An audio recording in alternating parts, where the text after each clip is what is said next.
Although the story is saddening, I've decided on the subjects to use for Akihito and Sumizome's portraits. Kazuha, Ayaka, would you be willing to be the models for my paintings? I would be delighted. Yes, as would I. There you go. The next 2 portraits should be ready in no time. Yes.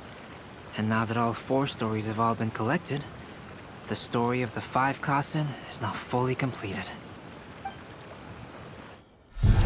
Long ago, Inazuma had 5 legendary poets. People bestowed upon them the title of the Five Kasen. One year, the poet Suiko made his way to Tenshukaku and presented the Kasen's work for the shogun's perusal.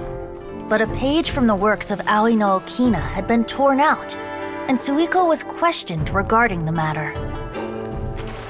Suiko pleaded guilty. He admitted to drinking at the tavern the night before, and vaguely recalled a mysterious figure approaching while he was intoxicated.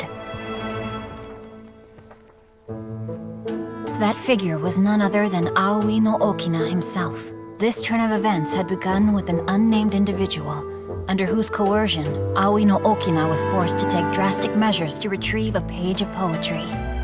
He knew nothing of this individual's true intentions. All he knew was that the poem had to do with an old acquaintance, Akihito.